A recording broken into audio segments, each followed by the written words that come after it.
Okay, thanks very much, Harold, Nathan, and everybody, Kevin, for this amazing event. Like Kevin said, I'm a futurist. I look at long-term change, and I'm going to talk today about our immersive future. I'm going to tell you a story about 6 technological and 6 social developments that I think are particularly important. And the timing of each is pretty much dependent upon our priorities, our salesmanship, and the strategy that we bring to these things. But their arrival, I think, is pretty inevitable. So these are 6 big things that I think we should think about. And if you want to get these slides, you can go to accelerating.org/slides.html. Okay. So I'm a tech scholar, a futurist, and program champion for a new master's in emerging technologies at UAT, a small university, University of Advancing Technology in Tempe, Arizona. I'm also the founder of the Acceleration Studies Foundation, which is a small nonprofit that looks at evolutionary and developmental change. We think the world can be divided up into these 2 things. And the kinds of things that are predictable are things like Moore's Law and all the other technology performance curves. You've probably heard of these before. There's a performance curve database at the Santa Fe Institute that I recommend checking out if you're really interested in all the different kinds of curves that show you how fast things are going and how they're not going to slow down. Okay, and again, I'm going to discuss shortly 6 big developments that I think are really important, and I think they're coming. So first one is the metaverse. So we did a study in 2007 called the Metaverse Roadmap, and it's online. It's a 20-year exploration of the future of 3D web and immersive technologies. And go to metaverseroadmap.org if you want the free report. And the basic thing I think we need to recognize is that simulation is the future. We need to drop the term real world because there is no real versus unreal. It's either physical or virtual. There was a study done in Colombia 10 years ago that said kids spend 10 minutes or spend hours every day in novel kinesthetic sensory-motor interaction in the physical world. Adults spend how much every day in novel kinesthetic interaction in the physical world? Is it hours? No, it's 10 minutes. What are they doing with their time instead?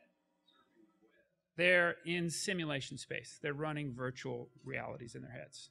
And our technology is learning to do the same thing. Okay? So there's 6 tech developments that I think are really worth fighting for. And all of these are near-term 5 to 20-year things, I think, depending on how good we get with our game. So the first is the video cell phone. Now, you guys remember the picture phone, AT&T, 1970. Here we are, 42 years later. We're going to have it next year with 4G, LTE, and WiMAX. We'll finally have real picture phones, right? We're going to have them on our cell phones. We're going to have them on our tablets. We're going to have them on our laptops. Now, the problem is the bandwidth's still going to suck. 4G is not going to work, okay? Now, you remember all those guys back in the early internet days who got 2 ISDN lines? Do you remember that? They were spending $140 a month just to get functional internet. Well, one of you, geniuses out there is going to figure out a way for us to be able to pay for 2 3G or 2 4G lines on our Evos, on our iPads, on our Android tablets, and then we'll have functional immersion video, okay? And we'll have it 5 years ahead or 3 years ahead of the reality. Right? If you want 300,000 people playing with true immersive telepresence video on their little iPhone or their cell phone, you basically got to give them the ability to have multiple accounts on one device. There will be, like I say, easily 100,000 people will pay for that. And you got to give them maybe a little collapsible stock so that you're not looking up their nose when they're talking to other people. Something that comes out. And you got to give them one of those little accordion devices. I still haven't seen anybody make those for reading your cell phone or your iPad in the sunlight. You know what I'm talking about? The little thing comes out like this. What the hell is that thing? That's right. Okay. Right. So that's a big one. Another big one is wearable augmented reality and full AR in your cell phone. So this carpal PC we see right here, this wrist, this thing on the back of your wrist, that's the AR. That's first-gen AR right there. You want to basically just look down and get your GPS and other augmented updates on what's going on around you, right? Now, second gen, of course, is, half silvered mirror on your sunglasses, or when the microvision patents run out in 10 years, you'll be able to get the retinal thing on your eye, which is absolutely the best, right? In the meantime, we're stuck, okay? We're stuck with stuff like this. But we can do it. We can create some great 24/7 updating AR. Not just the thing where you have to pull your cell phone out and look like this. The thing where you just look down on your belt, or you look down on the back of your wrist, and you got it. All right? So we need to be able to do that. We need a bracelet version of these things, like a slap bracelet. Remember those things in the 80s? You slap it on, you got 2 screens, you can flip up a 3rd screen, you get your batteries in the bottom. You can take the thing off, and you need to be able to stick it up on your dashboard in the hood occlusion zone. So it's legal. You're controlling it by your steering wheel. It's just another frickin' display, right? Get over it. It's legal. You get turn-by-turn navigation and all the other AR, just pull it off your arm, stick it up there, okay? Someone's got to do this. We need this, okay? We need it soon. All right. Life logs. Now, how many of you guys know what these things are with a little snap, a little cute snap? What are they called? Moleskine, or Moleskine, or whatever the hell you want to call it. Yeah. Now, the Moleskine combined with the little pen that has the microdots in it, right? What's that thing called? What's the company? LiveScribe, yeah. So the LiveScribe with Bluetooth going to your phone, that's first gen AR. It's much faster than having to tap to just quickly go like this on your Moleskine and have it go into your, bitmapped into your cell phone, and then OCR it, right? So that's a piece of our, that's a first gen LifeLog right there. We need that. Someone's got to make that. Second gen LifeLogs, of course, are audio and video. We need that too, don't we? We need the little red light. We need like the Google Voice where it says this call is being recorded. Skype's had it for 3-4 years now. You can get plugins on a few cell phones. Why don't we have those now? And the Wi-Fi in it, so you get home and it automatically downloads to your home computer or the cloud. You don't plug anything in, right? Most important, of course, we need nano batteries. You know what nano batteries are? No, they're really, really fast charging. Lithium titanate, lithium phosphate. A123 Systems, Toshiba, 2 companies that already have them out. 60% charge in 60 seconds. All right? You can go to Vacaville, California today and find a fast charger for your Nissan Leaf that charges your entire car 60% in 10 minutes. 60% in 60 seconds for a cell phone is nothing. Okay? We could do it today. We could have those things in Starbucks. Okay? And that's really going to make our AR take off on our cell phones, to make our life logs really become useful. All right. Auto-summarizing technologies,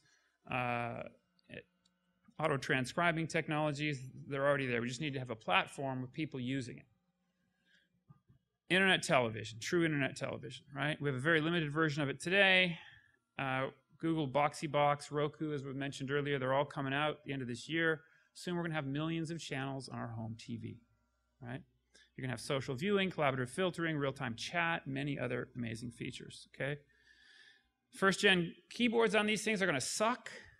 The Logitech Review, right? Keyboard, we don't want a keyboard. We want to tap, we want to talk, and if we have to, we want to type, right? So someone's got to hack the iPad and the other tablets to be the remotes for these boxes that are coming out at the end of this year, okay? That's an awesome system. Every single person has their own tablet. You throw away the old remotes. Every single person is doing personal viewing as well as social viewing, okay? Looking things up on the web. That's the future of the remotes, okay? And again, for the next 5 to 10 years, we're going to have the same bandwidth problems that we have with the iPhones, or with the video phones, right? So we need creative solutions. I've got a 50-page white paper called How the Television Will Be Revolutionized. It's not on there, sorry, on the web. And I recommend it. All right. If you want more information on ITV. Okay. Once we have ITV with multiple tablets in the home, we can go to game spaces. Third caves, half caves, game tables, and game spaces. We know what the third and half caves are. The game table is just the flat platform that interfaces with the half cave on the wall. But now you can take that flat platform You can bring it in the kitchen, you can put it in the coffee table, right? You put all your little pieces on it. It's got magnetic sensors on it. And now a whole new variety of games from, tic-tac-toe to, checkers to Civilization open up for people all over the world, right? And of course the game space is that same thing with a rollable mat, that rolls out, and the kinetic sensors on the monitors, right? And now we've got what I think is the really interesting immersive space that's coming. And there's so many amazing things that are going to be able to come out of that in gaming, learning, productivity, and entertainment. I think we could build it, make it commercially successful in the next 3 to 5 years. Okay, but somebody's got to partner with the right people to do it. Conversational interface, meme shows, cyber twins, and ValueCosm. So this is the last tech stuff we should talk about.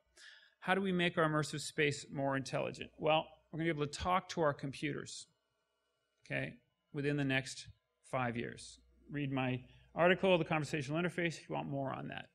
And when that happens, you're going to want to talk to an avatar. And when you're talking, meme shows are going to show up on your AR display for interesting numbers, facts, pictures, links relative to what you're talking about.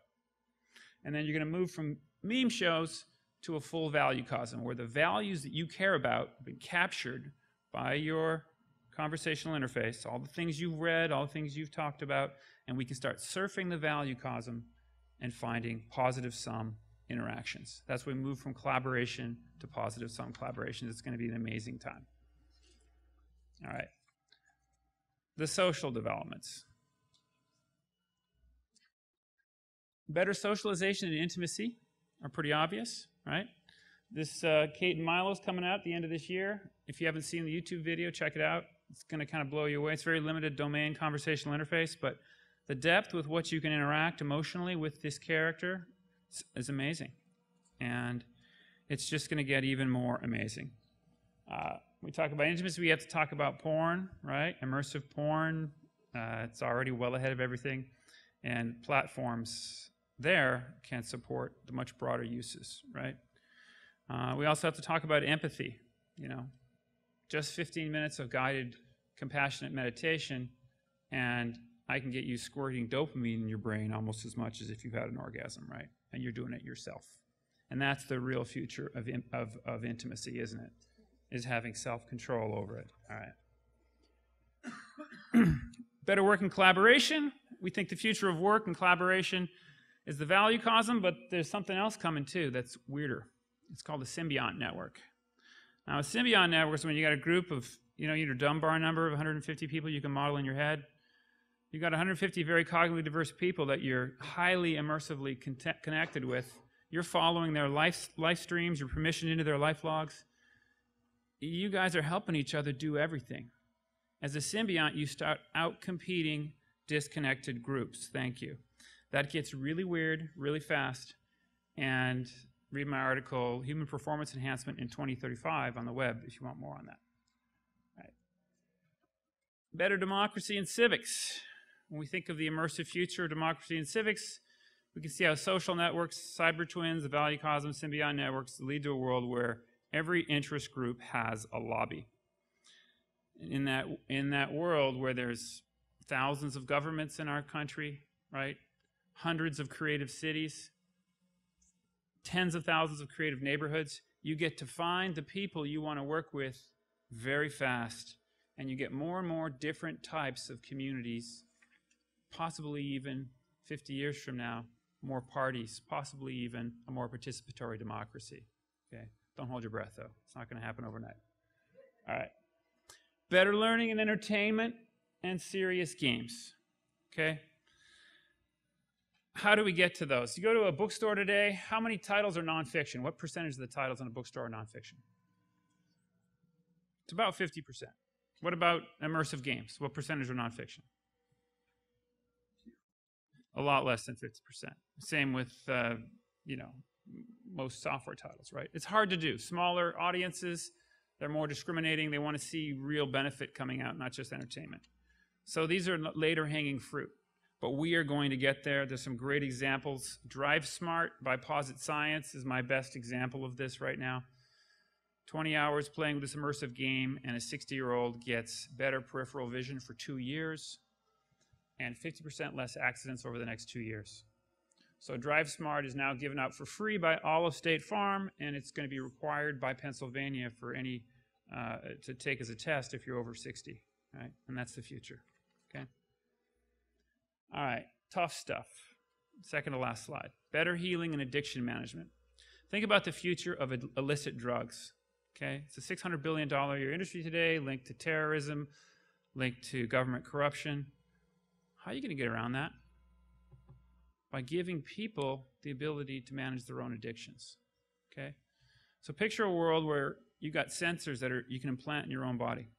You got an immersive symbiont connection with a bunch of therapists and a bunch of other people who are going through the same issue, and you got a drug taper. You get the drug for free if you're in the treatment program, okay? You got a drug taper that goes over 6 months. You're taking out micromillimoles every day. That's the way you get off a drug without reactions, okay? And then you have the social safety network to support you. And of course, you don't go away from addictions, you just substitute for a less damaging addiction, as everyone who's been addicted to anything knows, okay? And that's the future of addiction management, okay? We're going to do that, you know? It's going to come, all right? Obesity, gambling, alcohol, you name it, okay? Lastly, how do we get to better decision-making and self-actualization? Okay, the book Streetlights and Shadows by Gary Klein talks about this. People need to get experience making decisions in tough moral situations, moral dilemmas, and any kind of experience. And then they learn to push their own buttons. Immersive games are going to give them those kinds of experiences. Okay? We have, in all of our advanced societies, we tolerate rule breakers. Okay? We have flexibility for them because sometimes you want to follow the rules and sometimes you want to break them. And you need to learn to know the difference. And that's how you become truly self-actualized, right? We're slowly learning how to squirt our own dopamine for all the things that we care about, right? And that's where we're headed as individuals and as a species. We need immersive learning games that will measure and incentivize these things and help us to maximize our potential. So in closing, the evolutionary landscape of the future will be far more surprising and complex than we can imagine today. Nevertheless, I hope that we have all the courage and the foresight to work toward these immersive developments and do that as ethically and sustainably as we can. Thanks.